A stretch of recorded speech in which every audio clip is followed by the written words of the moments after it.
Movie start होती है और हमें क्लोडियो वेरोना नाम का एक बिजनेसमैन दिखता है जो कार में बैठकर अपने ऑफिस की ओर निकल जाता है। वहां पहुंचने पर उसे सिल्विया नाम की एम्प्लॉय मिलती है। उससे कुछ बातें करने के बाद वो लिफ्ट में चला जाता है। कुछ देर बाद उसे उसकी वाइफ लोरेना का कॉल आता है। अब वो उससे बात कर ही रहा होता है, तभी एलिवेटर में कुछ प्रॉब्लम आ जाती है, जिसके बाद लिफ्ट वहीं पर रुक जाती है। क्लोडियो अब हेल्प के लिए एलिवेटर के मैनेजमेंट को बताता है कि वो यहाँ फंस गया है, जिसके बाद वो लोग किसी मैकेनिक को एलिवेटर को सही करने के लिए भेजते हैं।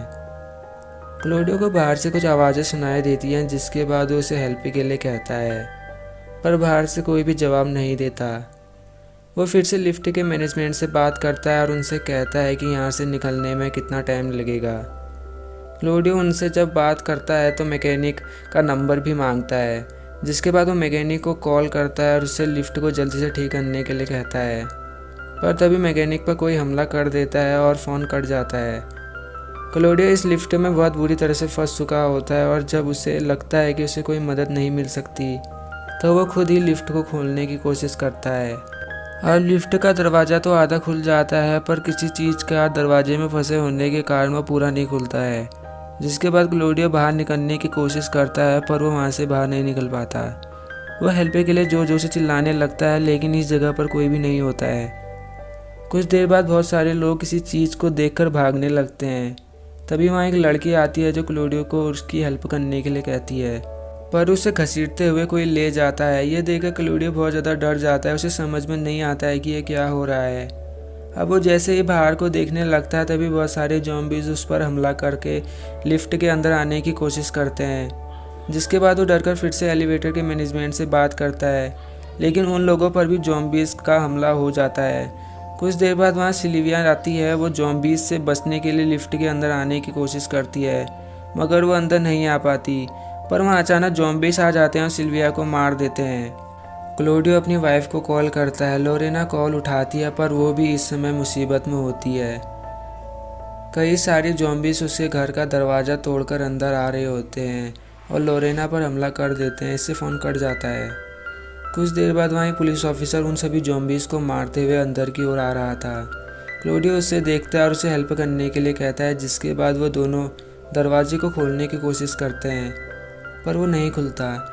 इस ऑफिसर का नाम मार्सेलो होता है। वो उससे कहता है कि इस लिफ्ट को चलाने के लिए ऊपर लास्ट फ्लोर में जाकर जनरेटर को स्टार्ट करना होगा, जिसके बाद मार्सेलो उसे एक गन देकर जनरेटर को स्टार्ट करने के लिए चला जाता है। लेकिन तभी उस लिफ्ट में फिर से ज़ॉम्बीज़ आ जाते हैं, पर क्लोडियो उन सभी को ज़ॉम्बीज़ को मार देता है। वो एलिवेटर के डोर को देखता है कि दरवाजे के साइड में कुछ फंसा हुआ होता है। जब वो मार्सेलो से बात कर रहा होता है, तभी वहाँ मार्सेलो पर ज़ॉम्बीज़ हमला कर देते हैं, जिससे उनकी कॉल कट जाती है। कुछ देर बाद हम देखते हैं कि एलिवेटर के ऊपर से मार्सेलो की आवाज़ आती है। अब क्लोडियो एक रॉड की मदद से ऊपर के ढक्कन को हटाकर मार्सेलो को अंदर बुला लेता है, पर मार्सेलो को ज़ॉम्बीज़ ने काट लिया होता है और वो कुछ देर बाद भी ज़ॉम्बी बन जाएगा। अब वो आपस में कुछ बातें कर रहे होते हैं। मार्सेलो उससे कहता है कि जब मैं ज़ॉम्बी बन जाऊंगा तब तुम मुझे मार देना, लेकिन क्लोडियो उसे मारना नहीं चाहता था। पर जब वो ज़ॉम्बी बनकर क्लोडियो पर हमला कर देता है, तो ना चाहते हुए भी उसे मार देता है।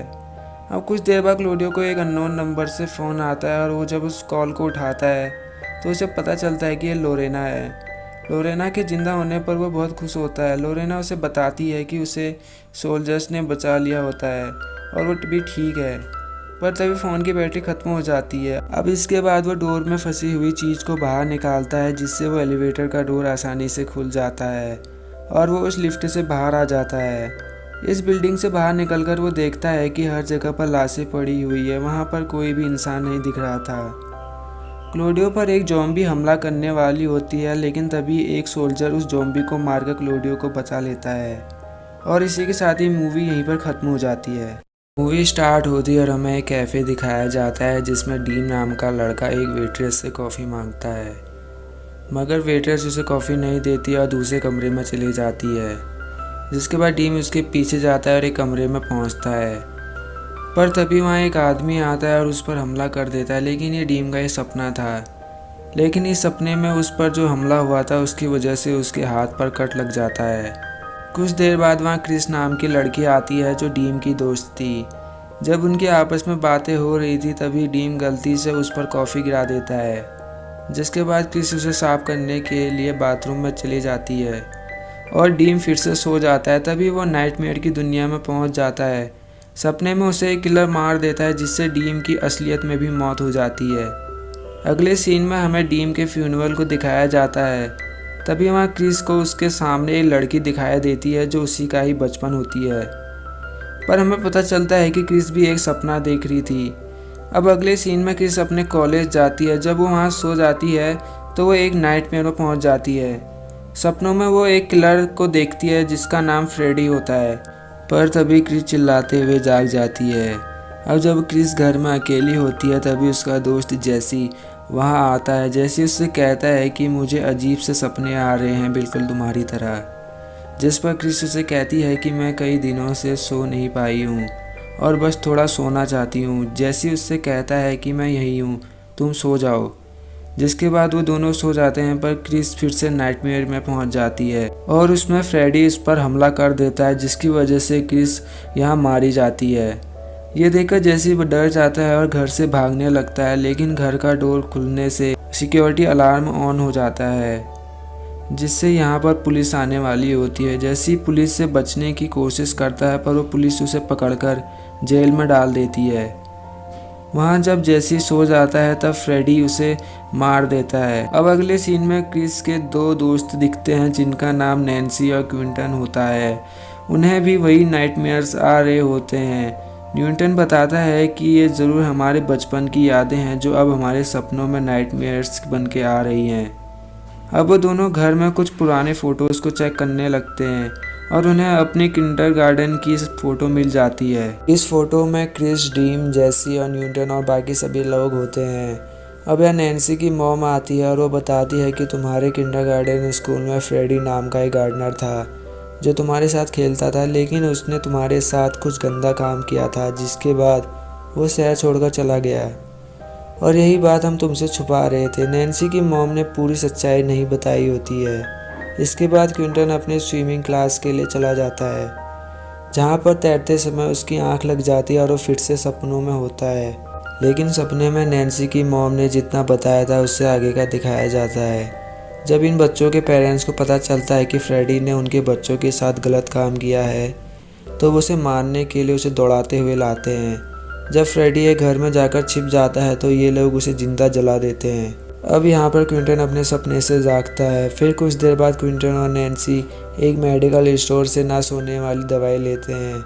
उसके बाद वो दोनों उसी किंडरगार्टन में जाते हैं। वहाँ पहुँचने पर उन्हें पता चलता है कि अगर नाइटमेयर में जागने के बाद हम फ्रेडी को पकड़कर खींचें तो उसे अपने दुनिया में ला सकते हैं। अब नैन्सी सो जाती है और क्विंटन हथियार लेकर तैयार होता है। अब सपने में फ्रेडी नैन्सी पर हमला कर देता है, जिसके बाद क्विंटन नैन्सी को जगाने के लिए मेडिकल स्टोर से खरीदे ना सोने वाले इंजेक्शन को लगाता है। जिसके बाद नैन्सी जैसे ही नींद से जागने वाली होती है तभी फ्रेडी को पकड़ लेती है, जिससे फ्रेडी इस असली दुनिया में आ जाता है। अब यहाँ आ जाने के बाद फ्रेडी कोई भी बदलाव नहीं कर सकता था, जिसके बाद नैन्सी उसे मार देती है और उसे आग से जला देती है। फिर कुछ देर बाद वो दोनों वहाँ से बाहर निकलते हैं। बाहर पुलिस आ गई होती है, जिसके बाद अब वो दोनों सही सलामत अपने घर चले जाते हैं। पर फ्रेडी एक आत्मा है जिसे मारा नहीं जा सकता।